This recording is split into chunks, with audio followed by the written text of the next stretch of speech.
우리 짧은 구절 같이 읽죠.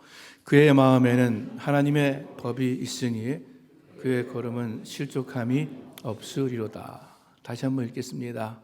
그의 마음에는 하나님의 법이 있으니 그의 걸음은 실족함이 없으리로다. 아멘.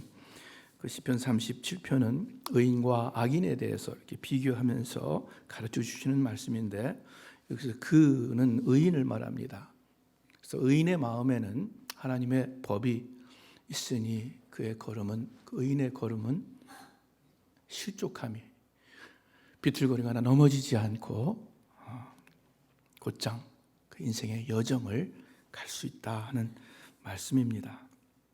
여러분, 질문합니다. 여러분 마음의 법은 무엇입니까? 무엇이 여러분 마음의 법으로 있습니까? 다시 쉬운 표현으로요 한다면, 법은 그 사회 구성원의 말과 행동을 제어하고 주장하는 것이 법입니다. 모든 사람들이 다 그 법 아래에 있습니다. 장관도, 대통령도 법 아래에 있습니다. 법은 가장 큰 권위입니다.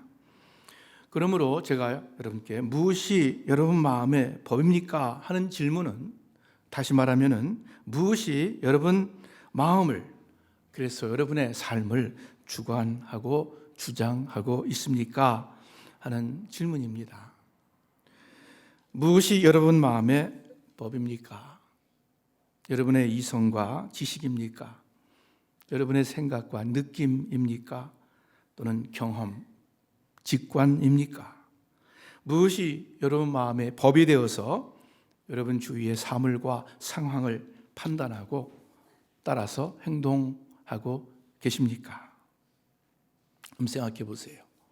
오늘 이 말씀을 드리면서 우리 각자가 돌아보기를 바랍니다. 무엇이 내 마음의 법이 되는가? 우리 침례교에서 아주 오랫동안 중요한 그 성경 공부 교재가 있는데, 영적 성장의 기본 진리라고 하는 교재가 있어요. 그 교재에서 보통 사람들에게 있는 세 가지의 권위를 소개합니다. 첫째는 이성주의예요. 자신의 지식과 지혜, 이성과 분별력이 그 사람의 권위가 됩니다. 마음의 법이 되어 있다는 뜻이죠. 둘째는 형식과 전통입니다. 사회생활 하는데, 또 옳고 그름을 판단하는 데 있어서 형식과 전통이 주가 됩니다. 옛날 바리새인들이 그랬고, 오늘날 교회에도 그런 경우가 많이 있습니다. 세 번째, 체험과 신비주의가 권위가 된다고 이야기합니다. 자신의 느낌이나 체험이 가장 중요하고, 그래서 판단과 결정의 근거가 됩니다. 세상 대부분의 사람들이 이 세 가지 권위에 따라 세상을 살아갑니다. 이 세 가지 각각 나름대로 유익한 점이 있어요. 그러나 그 어느 것도 참으로 온전한 권위는 되지 못합니다. 영적 성장의 기본 진리, 이 교재가 이 셋 말고 참으로 온전하고 합당한 권위를 하나 더 소개하고 있습니다. 여러분 벌써 감을 잡으셨겠죠? 다른 것이 아니라 하나님의 말씀입니다. 이 하나님의 말씀이 우리의 마음과 삶을 주도하는 진정한 권위가 된다고 가르치고 있습니다. 아마 이것이 우리 마음에 하나님의 법이 있다는 뜻이 될 것입니다. 하나님의 말씀이, 하나님의 뜻이 내 마음의 법이다. 여러분, 하나님의 법은 굉장히 포괄적인 의미예요. 하나님의 말씀, 하나님의 뜻, 또 하나님의 계획 또는 하나님의 마음, 다 하나님의 법이라고 할 수 있을 것입니다. 우리가 하나님의 뜻을 어떻게 압니까? 열심히 기도하면 하나님께서 가르쳐 주시기도 하겠죠. 그러나 근본적으로, 기본적으로 이 안에 하나님의 뜻이 담겨져 있지 않습니까? 하나님의 마음을 어떻게 압니까? 그냥 가만히 생각하면 하나님의 마음이 제 마음에 이렇게 느껴지는 수도 있겠죠. 그러나 더 정확하게, 더 바르게 이것이 또 이 안에 하나님의 마음이 담겨져 있지 않습니까? 그러므로 우리가 가까이 하고 또 잘 아는 이 하나님의 말씀이 곧 하나님의 법이고 하나님의 뜻입니다. 근데 오늘 아침에 우리가 주의해야 할 몇 가지를 여러분과 함께 나누고 싶습니다. 성경 말씀이 제일 중요하다는 것 믿는 사람이라면 다 알고 또 다 인정합니다. 아마 이 자리에 앉아 계신 분들 거의 다 이 말씀이 중요하고 제일 중요하다 다 인정할 거예요. 어그리할 거예요. 그런데 이 중요한 말씀이 내 마음에 법으로 심겨지는 것이, 세워지는 것이 정말 중요합니다. 그것이 진짜 중요한 거예요. 참으로 귀하고 복된 말씀인데 이 말씀이 우리의 마음에 법으로 자리 잡을 때, 법으로 뿌리를 내릴 때 그때 비로소 우리에게 이것이 실제 귀중한 것이 됩니다. 그렇지 않으면은 결코 이 말씀이 나에게 귀하지 않아요. 별로 삶의 유익이 되지 않아요. 복되지 않습니다. 이 말씀이. 아니 오히려 이 말씀이 내가 마음대로 세상 살아가는데 거치장스러운 것이 되고요. 뿐만 아니라 신앙생활 하는 데에도 신앙의 길로 나아가는 데도 이것이 잘못하면 해가 됩니다. 어떻게 목사님 그렇게 말할 수가 있습니까? 할지 모르겠어요. 여러분 사탄이 예수님을 시험할 때 어떻게 시험했습니까? 이 말씀 가지고 시험했어요. 이 말씀으로 예수님을 공격했어요. 사탄이 말씀으로 우리를 속이고 방해하기 때문에 잘못하면은 이 말씀이 복된 것이 아니라 이 말씀 때문에 해가 될 수 있다는 거예요. 그러므로 우리가 주의해야 하겠습니다. 자, 마음에 하나님의 법이 있다. 이것은요, 몇 가지 아닌 것을 말씀드릴게요. 말씀을 오래 배워서 성경 지식이 많이 있다는 말이 아닙니다. 물론 성경 공부 중요하고 꼭 필요합니다. 그러나 성경을 잘 안다고 해서 창세기부터 요한계시록까지 모든 내용을 다 꿰뚫고 있다고 해서 그렇다고 해서 마음에 하나님의 법이 있는 것 아닙니다. 신학 박사라 하더라도 그래서 성경 지식은 엄청나다 하더라도 마음에 하나님의 법이 없을 수 있습니다. 오히려 지식적으로 흘러서 이론적으로 흘러서 해가 될 수 있는 거예요. 또한 성경적으로 바른 교리를 아는 것이 곧 마음에 하나님의 법이 있는 것도 아닙니다. 우리 기독교계에서 잘 쓰는 말 하나가 정통이라는 말이에요. 정확하게 올바르게 성경을 읽고 성경을 안다는 의미입니다. 장로교에서 이 표현을 잘 쓰죠. 정통. 그래서 장로교 교단 이름이 정통이 있어요. 정통하다. 그런데 우리 침례교회도 마찬가지예요. 어떤 침례교회는 우리가 정통 침례교회다, 우리가 정통 침례교인이다 이렇게 자랑하는 침례교회도 있어요. 여러분 바른 교리, 정통이 중요하다 할지라도 그것이 곧 마음에 하나님의 법을 갖고 있는 것도 아닙니다. 에베소 교회가 바른 지식이 있었습니다. 그래서 거짓 선지자들을 판단하고 드러냈습니다. 잘못을. 그러나 에베소 교회 예수님으로부터 책망받았어요. 에베소 교인들이 바른 지식은 있었을지라도 그 마음에 하나님의 법은 없었어요. 그래서 예수님께 책망받은 거예요. 오히려 그 지식으로 다른 사람들을 판단하고 정죄했습니다. 또한 하나님의 말씀을 절대적으로 여기는 것 중요합니다. 그래야 합니다. 저도 그렇습니다. 그러나 그 자체가 하나님의 말씀을 절대적으로 생각한다. 그 자체가 곧 내 마음에 하나님의 법이 있는 것도 아닙니다. 여러분, 바리새인들은요, 하나님의 법, 율법을 절대적으로 여겼고 최고로 중요시했습니다. 자랑했습니다. 그래서 이방인들을 무시하고 업수히 여기는데 그 이유가 뭔지 아세요? 첫 번째 이유가 율법을 모르는 자들이다. 이렇게 얘기했어요. 같은 유대인들이 할지라도 율법을 제대로 지키지 않는 사람들, 율법을 모르는 사람이다, 율법을 지키지 않는 사람이다, 그런 뜻으로 무시했습니다. 정죄했습니다. 바리새인과 세리가 성전에 올라가서 기도하는데 그 바리새인이 세리를 생각하면서 하나님, 나는 저 세리와 같지 아니함을 감사합니다.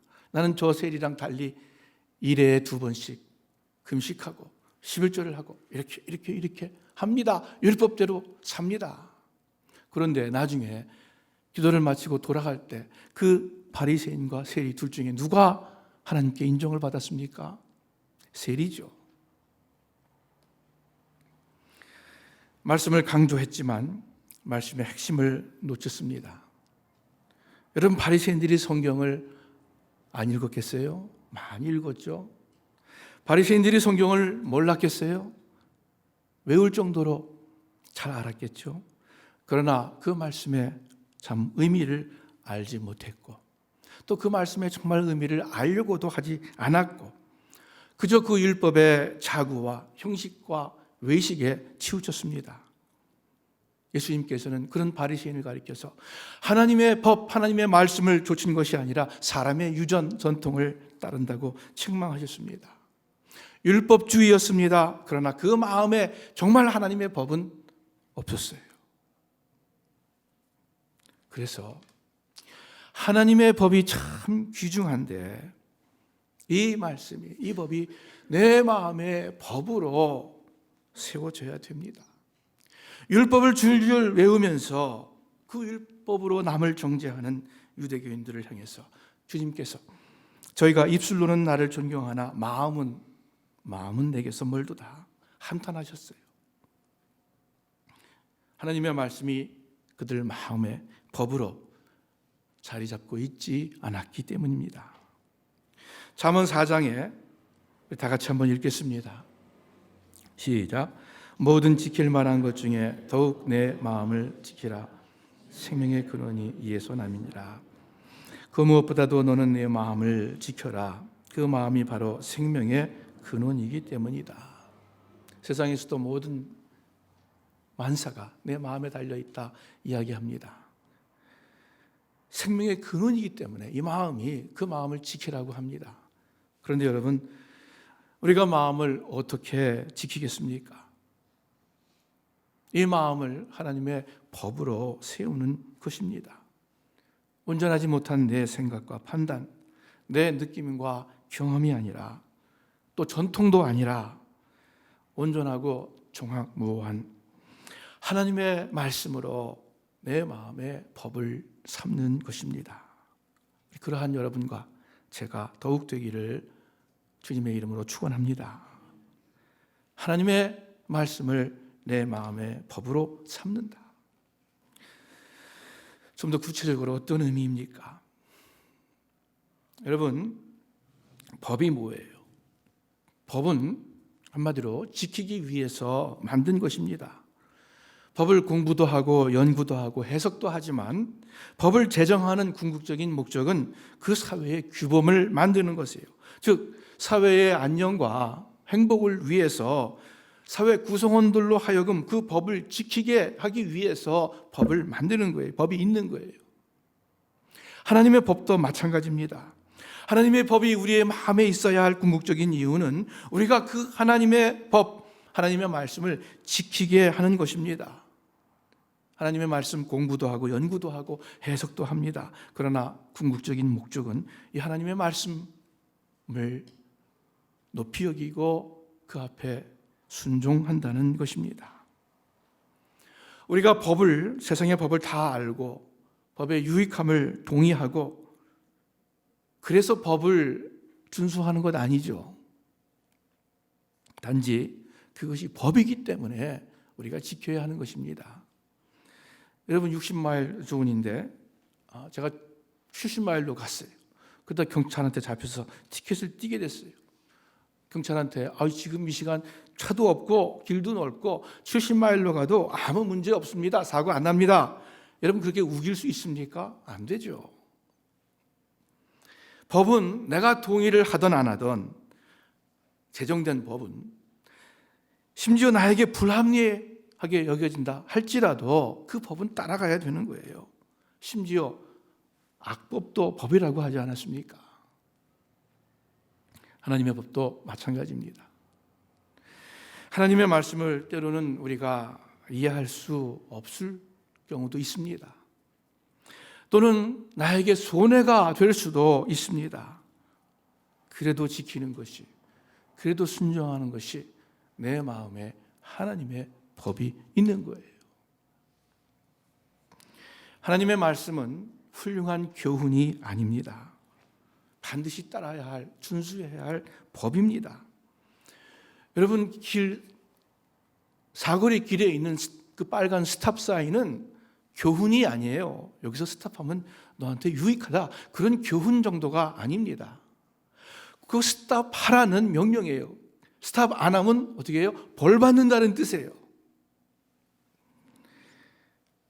말씀대로 순종하면 축복을 받고, 진정한 축복을 받고, 말씀을 거부하면, 불순종하면 벌을 받는다는 것이 맞습니다.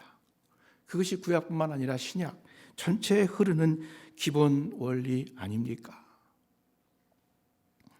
세상의 일반적인 교훈이나 원리와는 달리 하나님의 말씀, 하나님의 법은 우리가 깨닫고 득도하는 그러한 대상이 아닙니다.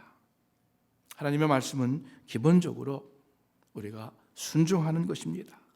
내 위에 있는 법 권위입니다. 하나님의 말씀은 내 마음의 법으로 뿌리가 내려야 합니다. 여러분, 뿌리가 없으면 나무가 어떻게 됩니까? 결국 말라 죽습니다. 하나님의 법, 하나님의 말씀이 우리 마음에 뿌리를 내리지 못한다면 여러분과 저의 신앙생활은 아주 메마르고 건조하고 결국은 죽게 될 거예요. 생명이 없이 나무 형태만 남을 거예요. 뿌리가 없는데 어떻게 수분과 양분을 공급받을 수 있겠습니까? 그렇기 때문에 우리가 이 사실을 먼저 알아야 합니다. 즉 하나님의 말씀이, 이 말씀이 우리가 잘 알아요. 이 말씀이 여러분과 저의 마음에 법이 되게 해야 됩니다. 다시 말씀드릴게요. 가장 중요한 말이에요.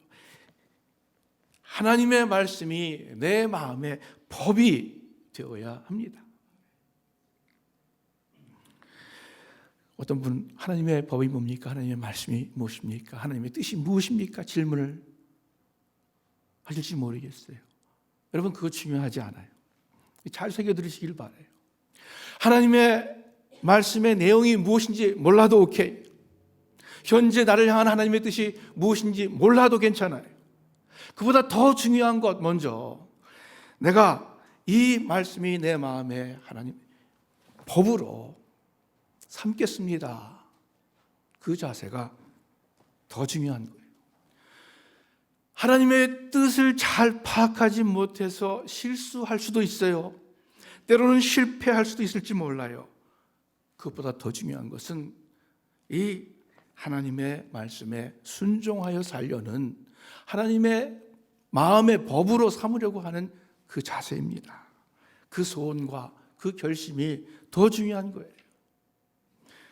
여러분과 저에게 그러한 분명한 소원만 있다면 그러면은 반 이상 된 거예요, 우리는.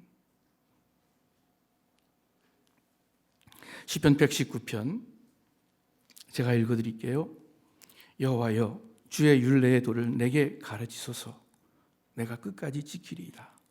나로 깨닫게 하소서. 내가 주의 법을 준행하며 전심으로 지키리이다.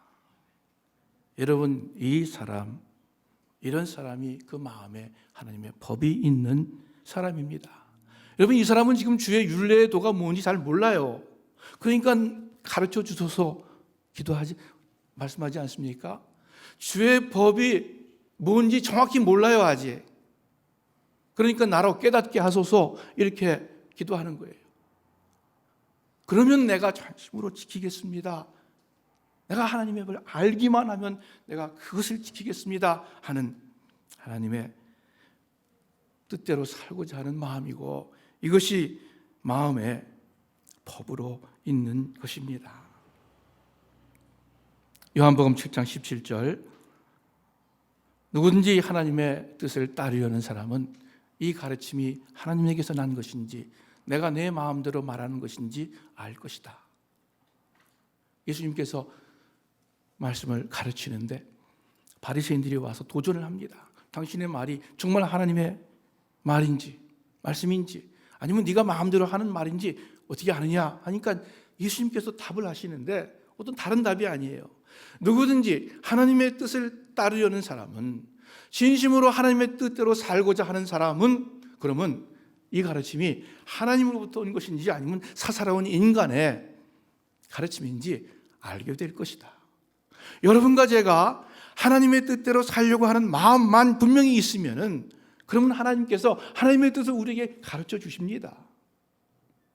그래서 가장 중요한 것은 하나님의 뜻을 따르려는 마음, 즉 내 마음의 법을 하나님의 말씀으로 삼는 거예요.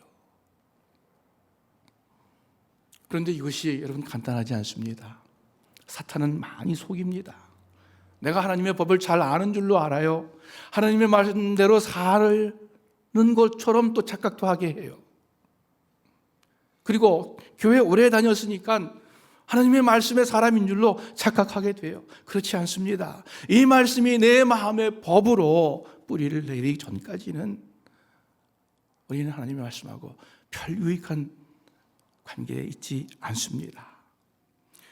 성경은 분명히 믿음은 들음에서 나며 들음은 그리스도의 말씀으로 말미암느니라 하셨습니다. 나는 오랫동안 교회 다녔는데 믿음이 없습니다. 믿음이 자라지 않았습니다. 변한 것이 없습니다. 만일 그렇게 생각하신다면 그 이유는 하나님의 말씀을 진심으로 듣지 않았기 때문일 것입니다. 들어도 한쪽 귀로 듣고 한쪽 귀로 흘렸기 때문일 것입니다. 그 말씀이 내 마음에 와 닿지 않고 새겨지지 않았기 때문입니다. 즉 마음에 하나님의 법이 자리 잡고 있지 않기 때문입니다. 교회를 백날 천날 다녀도 하나님의 말씀이 내 마음의 법이 되지 않는다면 신앙생활의 열매가 별로 없습니다. 그 삶에 의미가 없고 유익한 것이 없습니다.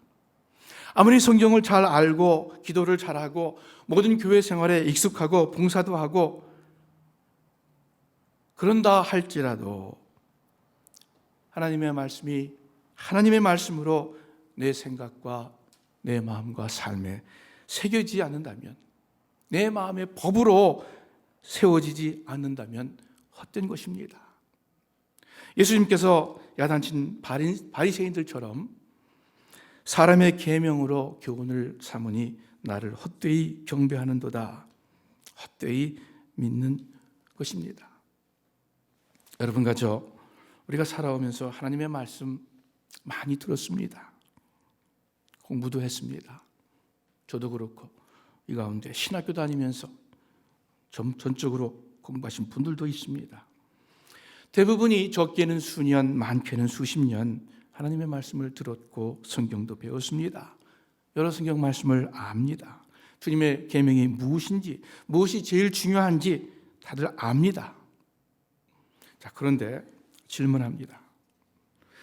여러분께서 듣고 배운 그 말씀들이, 이 말씀이 여러분의 마음에 하나님의 법으로 심겨져 있습니까? 아니면 그냥 좋은 교훈, 좋은 가르침으로 존재하는 것은 아닙니까? 우리가 기억해야겠습니다. 하나님의 말씀이 내 마음의 최고의 권위, 내 마음의 법으로 있지 않는 한 우리는 진정한 하나님의 자녀라고 할 수 없을 거예요.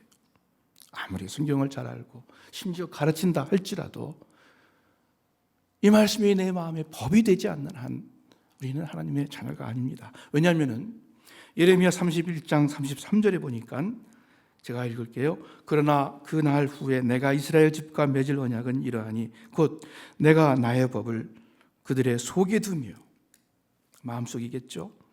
나의 법을 그들의 속에 두며 그들의 마음에 기록하여 나는 그들의 하나님이 되고 그들은 내 백성이 될 것이라. 여호와의 말씀이니라. 어떤 사람이 실제로 하나님의 백성입니까? 내가 아는 하나님의 말씀, 나의 생각과 나의 삶을 주장하는 내 마음의 법으로, 하나님의 법으로 새겨질 때, 그때 나의 하나님, 그리고 우리는 하나님의 백성이 됩니다. 나와 하나님과의 관계는 이 말씀으로 맺어지는 관계예요. 지식적인 말씀이 아니라 실제 이 말씀의 권위가 내 마음의 법이 되는 그 말씀입니다. 이렇게 하나님의 말씀이 우리 마음 안에 있으면 그의 마음에 하나님의 법이 있으니 그 걸음이 실족함이 없다. 하나님 말씀의 인도를 받습니다. 그리고 하나님의 축복을 받습니다. 얼마나 수백 번 수천 번 하나님의 말씀이 우리에게 가르쳐 주는지 몰라요. 우리가 정말 하나님의 말씀대로 살면은 반드시 축복을 받습니다. 틀림없어요. 여러분, 세상적인 욕심과 육신의 정욕을 만족시키는 그런 축복을 의미하는 것 아니에요. 정말로 진정한 축복을 받습니다. 이 땅에서 또 하늘나라에서 축복이 돼요. 철두철미 100% 맞는 하나님의 약속입니다. 하나님의 말씀이 내 마음에 법이 되어서 살아갈 때 반드시 하나님께서 축복해 주십니다. 그런데 하나님의 말씀이 내 마음에 법이 되지 않고 살아간다면, 교회 생활을 한다면 그러면 축복받지 못해요. 그냥 일반 사람하고 다름없어요. 예수님께서 내가 너에게 전한 말이, 예수님 말씀이 곧 영이요 곧 뭐라 그랬어요? 생명이다 그랬어요. 마음의 법으로 뿌리를 내릴 때 그 사람은 그 속에 생명을 소유하는 것입니다. 그 삶에 생명력이 넘치게 됩니다. 우리 사랑하는 스스만교회 식구 여러분들, 다시 한번 부탁드립니다. 하나님의 말씀이 여러분의 지식이 되지 않고 여러분의 판단이 되지 않고 여러분의 마음과 삶을 주장하고 주관하는 법으로 마음 가운데 심겨지기를 바랍니다. 여러분 개인뿐만 아니라 우리 교회에서도 하나님의 말씀이 우리 교회의 법으로 세워지는 그러한 교회가 되기를 바랍니다. 만일 제가 교회를 사임하고 떠난다, 설교를 한다 할 때 여러분에게 제일 바라는 것이 무엇이라고 생각합니까? 제가 말씀을 준비하면서 그런 생각을 했어요. 내가 교인들한테 마지막으로 부탁을 한다 하면 어떤 교회가 되기를 바랍니다. 이렇게 부탁을 할까 생각을 해봤어요. 어떤 교회가 되기를 바랄 것 같아요? 기도 열심히 하는 교회가 되기를 바랍니다. 서로 사랑하는 교회가 되십시오. 아마 그렇게 제가 권면할 거다 많이들 생각하실 것 같아요. 그런데 제가 권면하는 것은 하나님의 말씀 위에 세워진 교회. 왜 그러냐면 저는 여러분을 하나님의 말씀에 부탁합니다. 바울 사도가 에베소 교회 장로들을 떠나면서 너희 교회를 하나님과 하나님의 말씀에 부탁한다. 하나님의 말씀이 너희를 바로 세울 것이다. 이렇게 이야기하고 있어요. 마찬가지로 우리 새수만 교회가 하나님의 말씀이 새수만 교회의 법이 되는 그러한 교회 되기를 바랍니다. 그럴 때 그 하나님의 법이, 하나님의 말씀이 우리 교회를 세우실 거예요. 이끄실 거예요. 기도하겠습니다. 하나님 아버지, 하나님의 말씀이 우리 마음의 법이 되는 것에 대해서 또 들었습니다. 저희들 하나님의 말씀 많이 읽었고 성경 공부도 많이 해서 많은 지식이 있지는 않습니까? 그러나 그 많은 지식과 교리가 저희 마음에 진정한 법이 되어서 실제로 그 말씀이 우리의 생각과 말과 행동을 주장하는지 저희들 다시 한번 돌아보게 하시고 어떻게 해서든지 하나님의 말씀을 내 마음의 법으로 삼는 그러한 우리 스만교회 원식구들 되게 하여 주시옵소서. 예수님의 이름으로 기도합니다.